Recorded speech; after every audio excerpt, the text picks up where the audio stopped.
For me, it probably would be movies and television, that show you what this family, is supposed to look like. And being a 10-year-old kid up until me going to college, me being a kid that constantly saw reminders of what family was supposed to look like, and knowing that it wasn't that I wasn't able to have it, but my family looked different from the family that I saw on TV. Hey everybody, welcome to Stronger Than You Think, a podcast by Youth Villages, and I'm your host, Sam Coates. In each episode, you'll hear a story of passion and resilience from an employee of Youth Villages, one of the top children's behavioral and mental health organizations in the country. Children with emotional and behavioral challenges and their families face unimaginably difficult circumstances, and it takes a committed, well-trained, and supported person to show up for these children and youth every day to help them find their path to well-being. Join us to hear from individuals as those on the front lines of this work as they talk about their career journeys and how their own personal experiences fuel their passion, making a difference every day. Our guest this week is Rictrell Harris. As Rictrell says, he grew up not too far from youth that lived the foster experience. His mother sadly passed away when he was young, and while his father was in prison, his grandmother took him in along with the many other kids she fostered throughout her life. After playing college football and knowing other careers were not for him, Rictrell came to Youth Villages, where he is now able to work with kids and help them choose the right path. Rictrell is currently the assistant director for Bill's Place, one of Youth Village's residential facilities. Before we get going, at Youth Villages, as you know, there are several different programs that each guest may reference. Today, Youth Village's residential programs help girls and boys ages 6 through 17 with serious emotional, mental, and behavioral issues on campuses in Tennessee and Georgia. Our goal is to provide specialized therapy and support so that youth can overcome challenges and go home or to less restrictive care as quickly as possible. Now, please enjoy this week's episode with Rictrell Harris. Rictrell, great to see you. Nice meeting you. What's it feel like to get your own podcast? It feels amazing. So I listen to a lot of podcasts, the Pivot podcast, Joe Budden podcast, Drink Champs is probably the one inappropriate podcast, but I listen to quite a few podcasts, so it's a pleasure to be on one. Good. Mm-hmm. Well, everybody needs their own. Yeah. So glad we can do it for you today. Thank you. So I know you played college football. Mm-hmm. What do you see with the children and families that you serve? How important are sports? So one thing that I've noticed for our employees as well, it's giving them like structure, I would say. For the kids, it gives them something to look forward to. Like in my building, in my program, we can always tie whatever it is that a kid is doing to sports. Like if a kid wants to play soccer, we talk about soccer. If a kid wants to play football and basketball, whenever it's a struggle in the building or with these specific kids, you can always tie it back to sports. What it is that you want to do, or what do you want to do with your life? What's your goals? And it helps. It helps with their behavior. And they love sports. Like we played basketball probably about 5 hours out of the day. And we just got a turf football field really at our campus. Yeah, the kids love it. They're outside all the time. So rain isn't really a factor for them right now because it's not muddy. They can just go out, play, or they don't have to wait as long for it to dry up before they can go outside to play. So sports is a big deal for our program. I know that you've said that resiliency means a lot to you, mm-hmm. and I know it means a lot to Youth Villages. Are you saying that sports is helpful for the kids to learn, just so much about life and apply it to wherever they're at that point? Is that what you're saying? Definitely. It teaches them like a natural resilience. Playing a sport and losing, or playing a sport and being successful, just teaches you so many life lessons. And that's whatever sport the kids choose to play, just being able to experience a win or a loss, talking through it, understanding how that win or loss made you feel is definitely a big deal for us in our program. So sports definitely teaches our kids resiliency every day. Did you play all 4 years in college? I did, yeah. I almost played 5. Really? I had a coaching change that ended up I had to make a decision. I was like, do I play this year? I'm not going to the NFL, unfortunately. But do I play this year and continue to have, issues back at home, or do I make my first adult decision, made an adult decision to come back and start working. And I think it's a blessing that I did, because if I stayed that 5th year, I wouldn't have came into youth villages when I did. And, who knows how that could have happened. And you're the assistant director of residential services at Bill's Place, right? Mm-hmm. When you think about your own career right now, and you think about sports, athletics, you talked about knowing how you feel after a loss or after a win, those lessons and those principles, how do they help you with your work, given the opportunity and advancement that you've had? Yeah, so in my program, with my job, you have to have a short-term memory. And anybody that plays sports knows you cannot dwell on a bad play, or you can't dwell on losing, or dwell on winning even. So one thing that I push in my building and in my program is for my managers to be able to make adjustments fast. We try to treat each management team like a game plan, game planning around safety, game planning around retention, game planning around culture in our building, and not thinking about the wins and losses too long, because it can change so fast.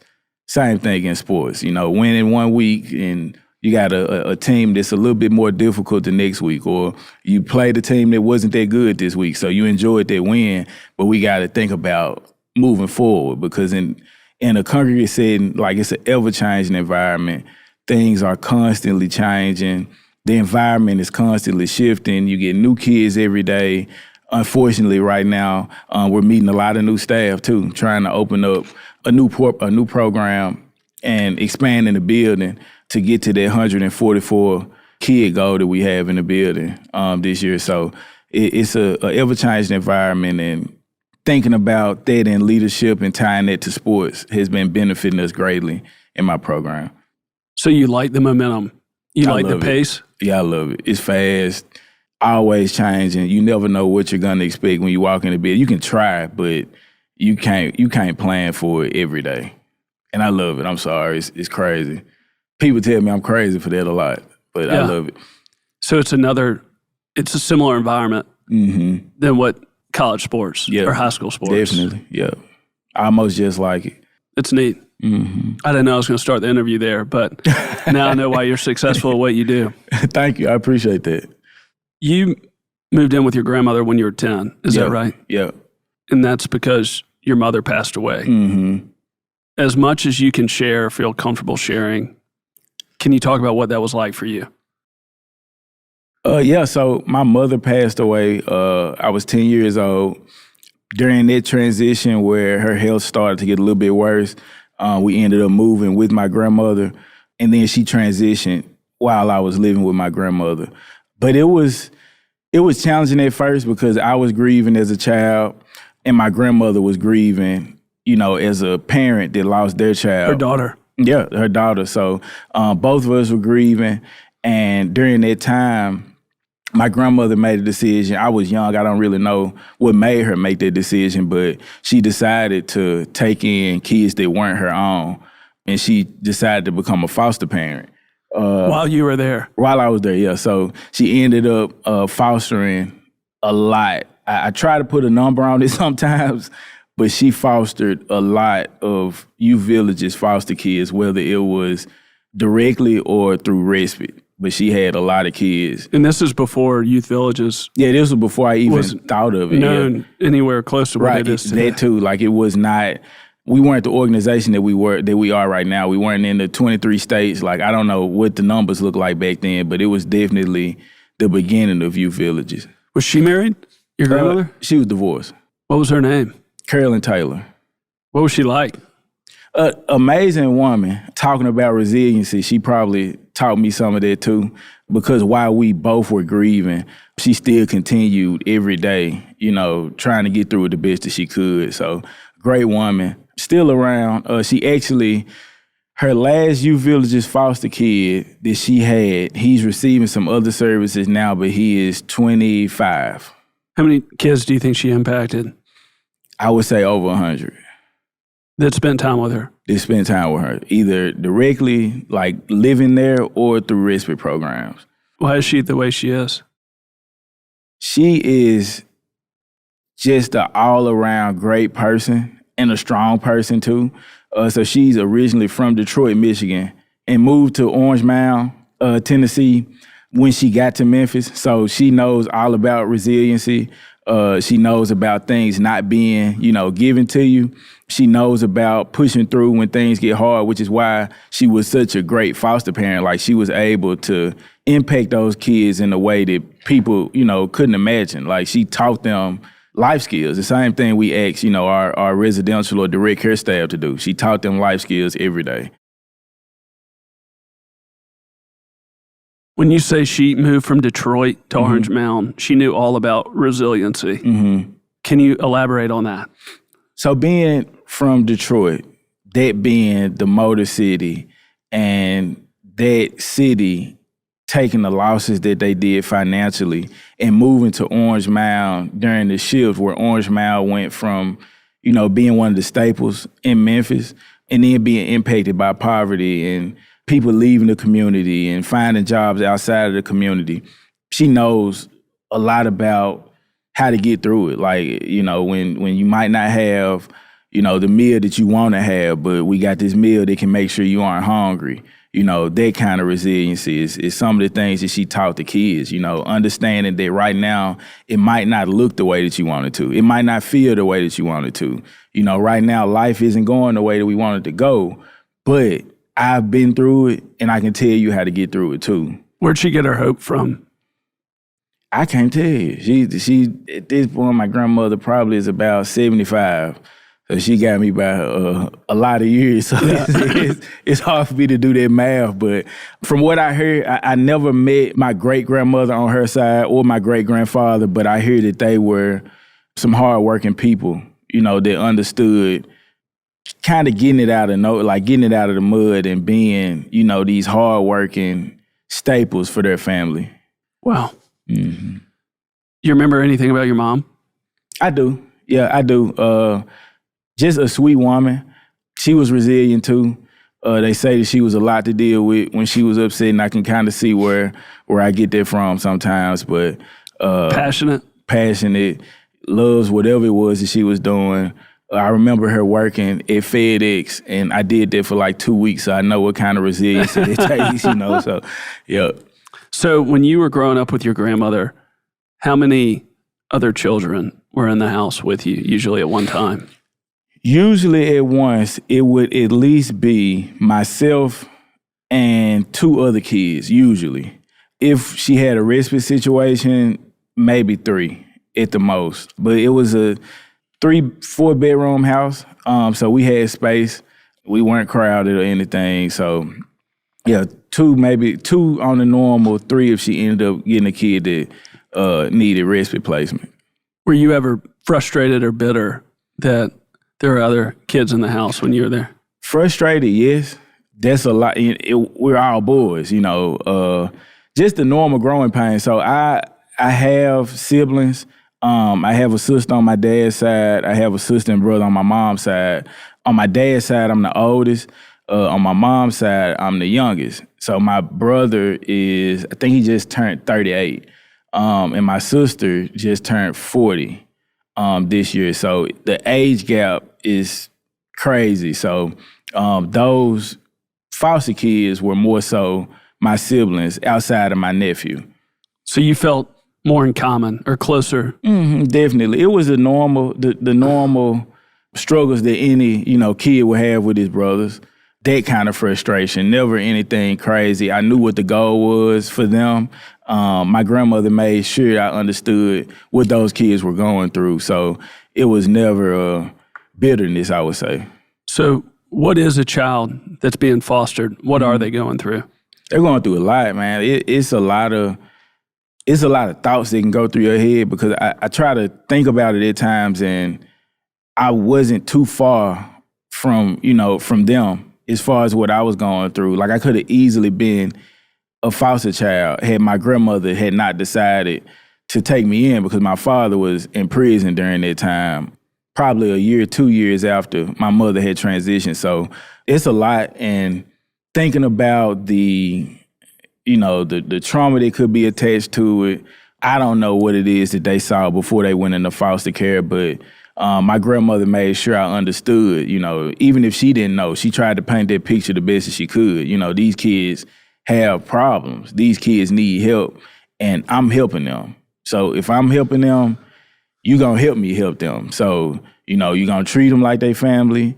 You're going to make sure they understand what family's supposed to feel like. We sat and ate dinner together, like we ate meals together at a table. Like it was normal. It was normal to me. It sounds like you had a strong sense of respect for your grandmother. Yeah, definitely. I still don't curse in front of her. Why? I mean, what did she do to command that and to receive that kind of respect? It wasn't even a command. It was just me seeing what she deals with and her being able to still step outside of herself and instill the things in me. Like her taking that time showed me that she deserves my respect. Again, you felt her love? Definitely, all the time. And you saw her behavior? Felt her love, saw her behavior. Saw her service? Mm-hmm, saw her service. We went to church every Sunday. Like, I knew what kind of woman it was she deserved. So she walked the talk? Definitely, yeah. So that made you respect her? I learned about the YV way when I started here, and I see, Granny lived the YV way. She was the YV way. Wow. Mm-hmm. You talked about the thoughts earlier. I asked you about a child that is being fostered. What do they go through? And you referenced thoughts. You also referenced the closeness that you had with them because they're closer to your age, your family. And you said you had thoughts of your own. Mm-hmm. Do you mind if I ask you, what were those thoughts that you were saying that you were dealing with personally that you also thought some of the children that had come through the foster system might be wrestling with as well? For me, it probably would be movies and television, that show you what this family, is supposed to look like. And being a 10-year-old kid up until, me going to college, me being a kid that constantly saw reminders of what family was supposed to look like and knowing that it wasn't that I wasn't able to have it, but my family looked different from the family that I saw on TV. My family was perfect image. Right, yeah. My family was different from the Cosby Show. Like, I didn't have that kind of family. I had my grandmother and, my brother and sister when they weren't working, and my dad once he got out of prison. I had that kind of family. My family wasn't in one household. I had to go from my grandmother's house to see my brother and go from my brother's house to see my sister and, go see my dad once he, got out of prison. So those were the thoughts, just constantly seeing reminders that it's not perfect right now. For a child, things are supposed to be as close to perfect as possible. Unfortunately, our kids, don't get to see that. And that's why I approach my job the way that I do. Like my managers and, anybody that works around me knows that we got to have an impact on these kids. Right now it is not perfect for them. They aren't watching television shows and saying, oh, that's me. It's a little different. So, yeah, but those were the thoughts. So you're saying that is what drives you with your staff and with your team. Mm-hmm. Every day. To give that to each child or each family that you come across. Definitely, yeah. Because you know the things that they're thinking alone, or why they might feel out of place, or why other people might have this, but we don't have that. Right. Yeah. And that pushes you. Is that what you're saying? Impact them. Yes, sir. We got to impact the kids. Do you remember, was there a point in your life where you kind of felt at peace with who you were, who your grandmother was, and you and your own life and your own situation and not necessarily as much comparison? No, I probably never have been at peace. It's hard to be at peace when you still see how kids are impacted and you still see, the struggles that those kids have and where those struggles come from.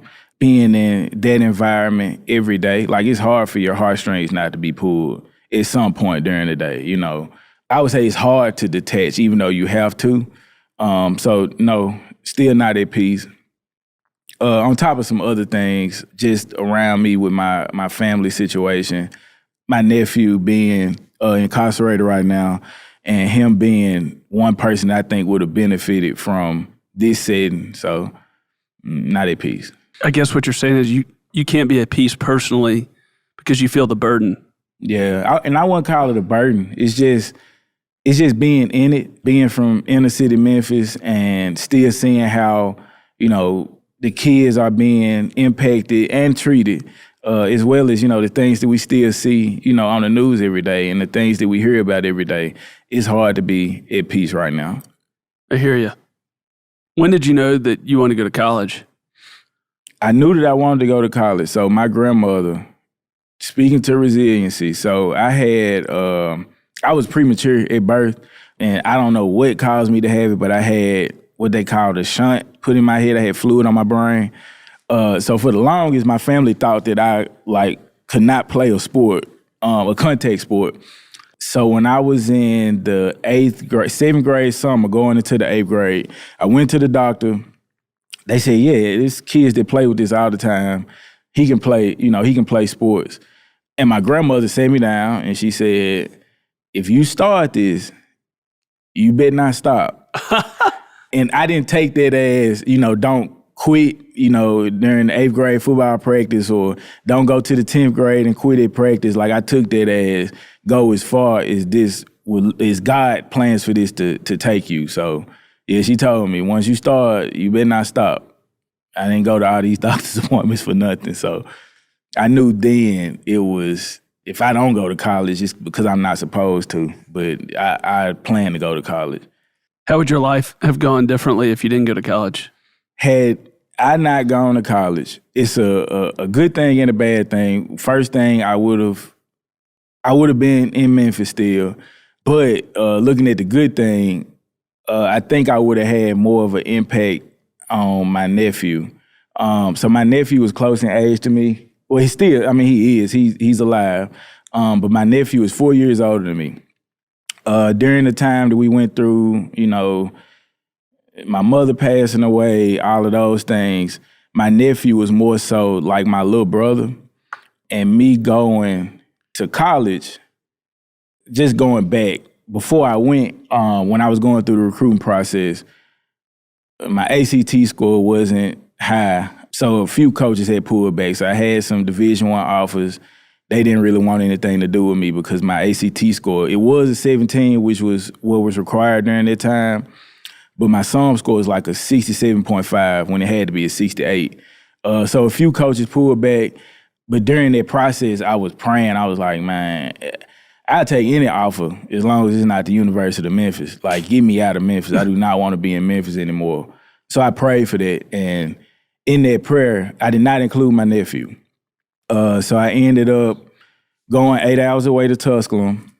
While I was in Tusculum, my nephew started to do things that I wasn't the model kid, but some of the stuff he was doing, I wouldn't have imagined, that had tried. So he got in a lot of trouble while I was gone. Once I got back to Memphis, it was just a little, too little, too late kind of thing. I tried to, call and do all of that, but being 8 hours away is different from, being able to physically go to someone and talk to them. So a lot of conversation was on the phone, but he ended up, so I was a TC at Dogwood. I think I had just... What's TC mean? Teacher counselor. So I had it might have been the end of my time as a teacher counselor or the beginning of my time as a supervisor, but we ended up getting a phone call. He ended up going to Job Corps because he dropped out, went to Job Corps and, got involved in some things. So since that time, 2017, he's been in prison. So had I not gone to college, that would have been a good thing. Hopefully it would have been a good thing. I would have been able to have a bigger impact on him. So still hurt? Yeah, definitely. Yeah, I think it's, survivor's remorse. I definitely think about that every day. But who knows where I was supposed to have been. So I was supposed to have left Memphis, So you're at peace with it. You're just being objective about some of the things that might have shaken out differently in certain ways. Because I was still not at peace because it's still the thought of impacting him. Like, I wanted to impact him. And I think that there's also another reason why I approach, my job the way that I do, because I wasn't able to impact my nephew, who I guess at this point we would have to have considered him at-risk youth, So, no, I'm still not at peace with it. I try to feel a little better about it because it's still, stay in Memphis and something possibly can happen, but you got him, or leave Memphis and do something for yourself. And I could have came back and, made sure he was experiencing the things that I'm experiencing right now. What'd you do after you graduated? After I graduated, I tried to relax for about a month, maybe. I had a couple refund checks I hadn't spent, so I was trying to relax, and they started to run out, so I went to FedEx. And I was at FedEx, I think my second or third day in orientation. I had applied for youth villages during the time. I was like, okay, I'm going to apply for some jobs. When you're enjoying that check? Huh? That's when you were applying for youth villages? When I was at FedEx? No, when you got that check. Oh, yeah. When the check started to run out. Yeah, it started to run out a little bit. So I was like, okay, I got to start applying for some jobs. Of course, me being 22, I'm like, yeah, they're going to call tomorrow. Okay, tomorrow came, and I got to wait another day. And I'm just waiting and waiting. Life. Right, yeah. So I ended up saying, after a week, if I don't get a phone call, I'm going to go to FedEx. I know FedEx hire people like almost on the spot. Went to FedEx, got size for my work boots. Orientation started. I was in orientation. I think that day we might have been talking about the benefits at FedEx or something like that. And I got a phone call while I was in orientation. And it was Tori Thomas, who is now the assistant director at the Road Center. Tori was the residential coordinator at Dogwood. Talked to her. Ended up getting an interview throughout that process of me throwing those boxes, but I was throwing boxes with a smile on my face for that next 2 weeks because I knew I was not going to be doing it. It was hot, too. It was like July. Had to been 105 degrees outside, so I was in the back of 18-wheeler, so it was terrible. It was terrible. So really, you graduated. Mm-hmm.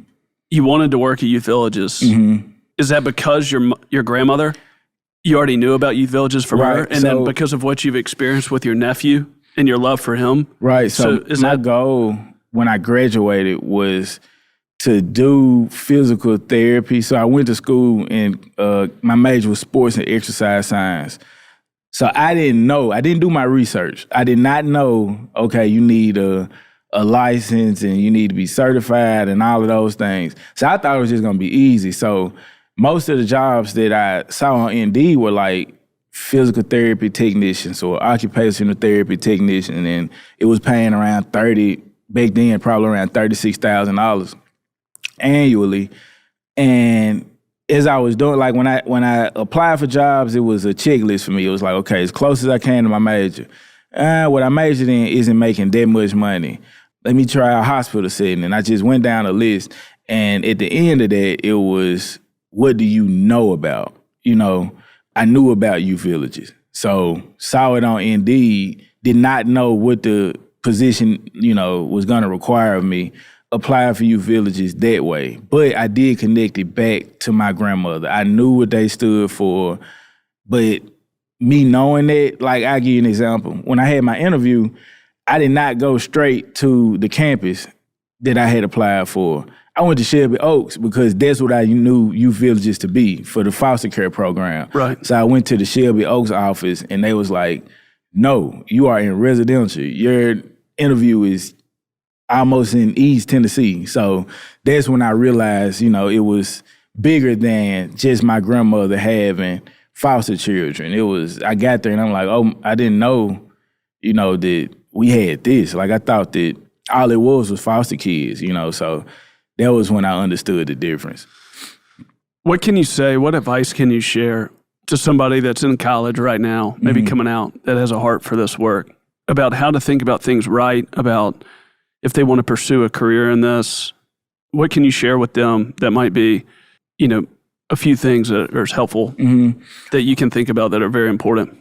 So getting into this line of work requires someone to not only look at, what your inspiration was. I can say all day my inspiration was, my grandmother, and my inspiration It's my nephew's situation. You can be inspired, but after a while, being inspired is not enough. So being in this setting, you have to find something that motivates you every day. Finding a kid whose story motivates you to want to impact those kids. You cannot make a true impact, or you can't have a true impact, on a child's life if you're strictly going off of what inspired you. Like, you have to find something that's gonna motivate you every day, because it can become repetitive. If I walked into my building every day and I go and get coffee and I sit in my office for this meeting, that'll kind of run out, and I'll lose sight of what the bigger picture is. So finding that motivation and tying that and attaching it to my inspiration, which is something I got from Mike Tomlin on the Pivot podcast. Steelers coach? Yep, Steelers coach. Great podcast. You should try it. How'd you find yours? I found my motivation, just the different kids that I've met. I won't use their names, but meeting those kids, I think really doing a phone call and hearing what, that interaction sounded like between a child and a parent when that parent, isn't in that child's life, or the pain of the child. The pain of the child, or, just the disappointment at the end of it. Even though the phone call seemed to have went well to me, the kid's head drops, when it's over. Does that make you feel like you're back at your grandmother's house? Sometimes, yeah, sometimes. It hit home. Or the kids that, have to call FSWs because, their parent isn't on their phone call list, or calling mentors, like just not having, or just going back, me saying, I'm not experiencing that perfect picture of a family that I saw, on television. I think that the kid felt that in that moment. When did you find that? When I was a teacher counselor. So you found it early on? Mm-hmm. I found it early, and I still see it. It's not me going into, even though I'm a little, separated from it now, it's not me going onto a courtyard with my kids and I check in with them, how's everything, how you feeling, how are things at home, how's treatment right now, how's permanency right now. So we talk about all those things, because I know when I leave, or when that kid has that phone call, they gonna experience that, or they'll feel that. And you're saying that's what keeps you engaged? Mm-hmm. Yep. You've been at Youth Villages for 6 years now, is that right? Mm-hmm. August 22nd, and that's 6 years. It seems that you are an example of somebody that gets opportunity by being passionate about the work, doing a great job. Mm-hmm. Is there any opportunity for somebody to come work for a place like Youth Villages where there's a lot of opportunity internally, but there's potentially a lot of opportunity for development? Have you seen that in your own career? I have. Yeah, I've seen a lot of growth. When I started, my position wasn't even a position at Youth Villages. An assistant director was not a position when I first started as a teacher counselor. It was, supervisor, program manager, then directors. So the growth is amazing, and we see it every day. We see it in the facilities that Pat puts on campuses. We see it when, we add an activity center, or my building having a movie theater for the kids in there. So we see it every day, whether that's with the positions or with the things that puts on our campuses for the kids to enjoy. So you're just saying you see the opportunity, you see the ideas, you see the things that kids need. Right. You see that. So are you saying it's exciting, or there's a buzz to it? It's very exciting to know that our CEO will have a conversation with a kid, and anybody else would just be walking by and think, oh, okay, he just talking to the kids. He just want to see how the kids are doing. No, he's going to take whatever that kid said and he's going to apply it. Our Bauer Center was from him having a conversation with a kid about what that kid wanted to see on campus. If a kid talks about not being able to be outside enough, we might put canopies over an outside court to make sure that kid can play basketball, while it's raining. So just knowing that we have leadership like that listen, they have an imagination where they want the organization to be, as big as possible, that's a part of the reason why we're growing as much as we are and why we have so many opportunities for growth in this organization. Let's say there's a supporter out there listening to this, and let's say somebody is hearing more and more about youth villages. To somebody that's outside that might resonate with this, might resonate with you and what you're doing, your story, youth villages as a whole. What do you think is the reason why outsiders should continue to support with their time or money with youth villages and like with what you're just saying? Because that building happened because of Pat hearing that from the child, but then there's a strong team to make that happen. Right. I would say because the organization is in the midst of all of the things that impact, the child welfare system. We have our Memphis Allies, and we do these walks and, community cleanups with Memphis Allies to make sure that we're not detached from, the environment that we're in, with the kids that we serve. We're in inner city Memphis. So knowing that you would be helping an organization that's in the midst of it and don't mind, getting their hands dirty. We're out here, we're trying to have the biggest impact on the kids that we can. So I would say that's why, like, you would be back in an organization that truly cares, truly wants to have an impact, and the data shows, that the things that we do are working. Even though we want to impact it more, the things that we're doing are working. So I think that would be a reason why someone should continue to want to help us grow. And you're saying it means something that the organization itself loves the children or loves the family so much that they're going to be out there in the community with each person and being a part of not just those people's lives, but a part of those communities. And that's one of the key things that makes an organization successful. And you're saying the data and everything speaks for itself, but the true love of the child or the true love of the family and understanding them, and also with these stories as you've shared it, that's a differentiator. Is that fair? Yeah, that's fair. We didn't want to just leave it at, impacting the kids. We want to impact who's impacting the kids. We want to impact the adults that are a part of, gun crime in Memphis. So knowing that you're a part of an organization or that you're helping an organization that's not just looking at the right now problem or the problem that's right here in front of me, but I want to figure out what's the problem to the problem. I would say that that's a big part of it. So, what do you want most for your own career? I just want to keep growing. I want to be wherever it is that I'm supposed to be in this organization, but I definitely would like to, still be a part of this organization. I can't imagine anything other than youth villages right now. What makes you content? There's a lot of things going on in our society and country where it seems like very few people are actually content with where they're at. Not from a complacency standpoint, but you seem at peace where you are within your career and, with the career that you have and who you're doing it with. I'm just curious, why are you content? Because I know that my leaders think the same way that I do. Even though we're speaking about being content, I know that my leaders aren't complacent with where we are as an organization with the kids that we're impacting. I know that they aren't okay with what's going on in the community.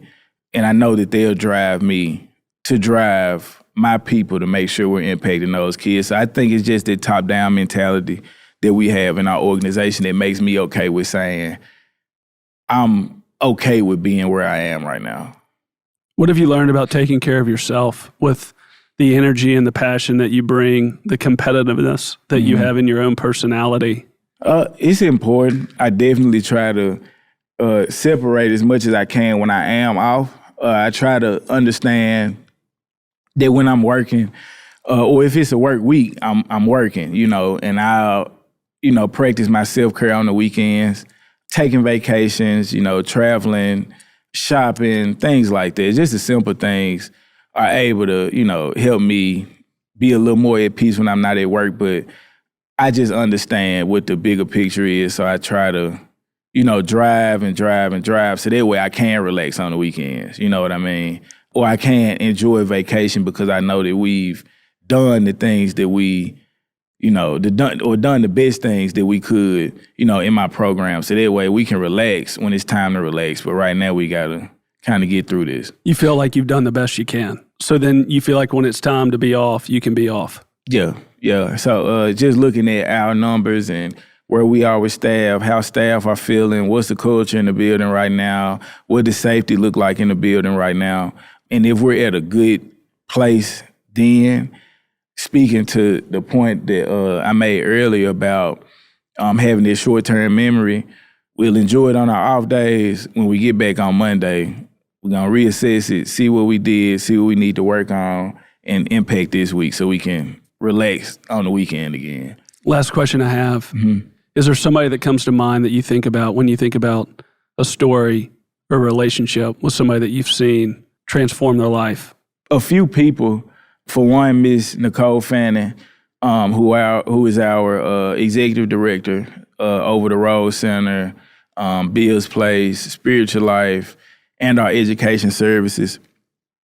Just with the time that she takes, with her people, the people that report to her, and making sure they're okay. She understands what it's like to be in a congregate setting and being in that environment that we're in, and understanding, what a staff needs to help them, help them get through it.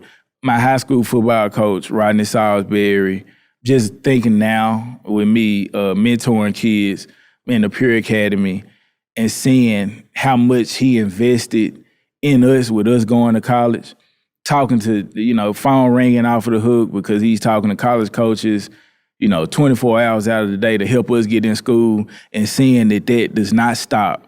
I would say Coach Salisbury, on top of coaching 7 days out of the week because he's having to interface with so many coaches. And then my father, once he got out of prison, he invested a lot in me, took a lot of time to, make sure I had what I needed. And then my grandmother, just for the sacrifices that she made while I was growing up. So I think they'll be proud when they hear this. Yeah. Well, you're an amazing man, and it's a privilege to be with you. Thank you. Thanks for doing this. I appreciate that. Thank you. From Youth Villages, I'd like to say thank you for listening to this episode of Stronger Than You Think. And thank you, Rictrell Harris, for sharing your story with us. For more information about careers with Youth Villages, visit www.youthvillages.org. That's youthvillages.org. We have also included resources in the show notes where you can find out more information about our programs. If you enjoyed today's episode and want to support the show, the best thing you can do is recommend it to a friend. Maybe share it with someone who you think might need it right now or is looking for their next career move. On behalf of Youth Villages, my name is Sam Coates, and I'm reminding you that you are stronger than you think. Before we go, here's a sneak peek at what's to come on our next episode with Youth Village's own Trisha Murphy. We'll see you back here then. I've definitely had tired days, but I definitely know this is the area I want to be in. And I don't think my passion has ever ebbed and flowed. I think I've just been tired some days.